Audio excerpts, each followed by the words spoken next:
l'occasion d'entamer une comparaison, à mon avis, également suggestive pour mon propos d'aujourd'hui. Il s'agit de souligner le contraste entre le peu de traces sociopolitiques qu'a laissé la coopération des états-majors chrétiens avec le gouvernement israélien pendant la guerre du Liban d'une part, et la profondeur des changements que l'influence iranienne a provoqué au sein du chiisme libanais d'autre part. Je vise bien entendu l'alliance anti-palestinienne que les chefs chrétiens ont nouée avec Israël dès les premiers embrasements des fronts béoutins et dont l'invasion de 1982 a constitué le moment paroxystique et en même temps le début de la fin.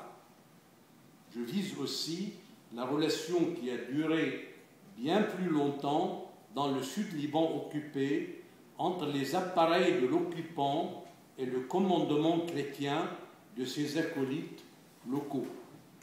Il n'en est pratiquement resté que l'amertume chrétienne au vu des dégâts bien considérables que l'occupation a laissés dans les liens intercommunautaires et dans le statut local de la minorité chrétienne.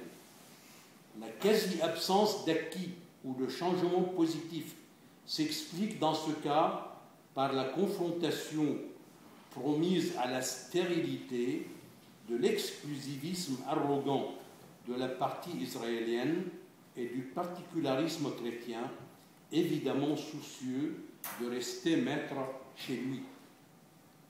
La différence avec la relation entre les chiites libanais et l'Iran khomeiniste réside en ce qu'il s'est agi, dans ce dernier cas, d'une entreprise d'homogénéisation idéologique servie par une promotion globale de la partie libanaise.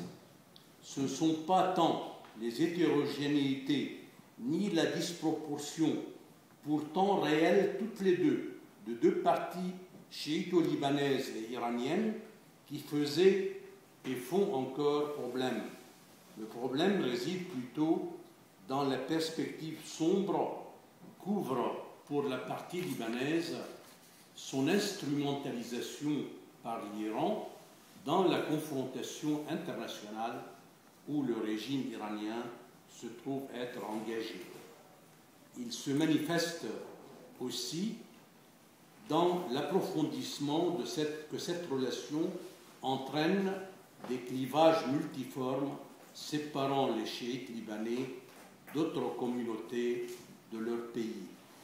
Enfin, au sein de la communauté chiite elle-même, l'iranisation partielle, autant du rite que des styles de vie et de comportement, provoque des fractures que seule la présence massive et envoûtante du Hezbollah, mais dont la gravité n'en est pas moins sans précédent.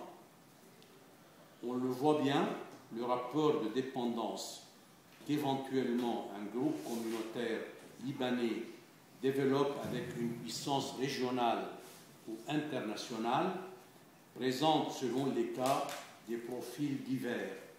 Il peut demeurer rivé au plan politique ou politico-matériel. Dans certains cas, il comporte au contraire une dimension symbolique ou idéologique, lui procurant une force de pénétration et de transformation exceptionnelle. Les communautés libanaises ne sont pas et n'ont pas été également inféodées à l'étranger.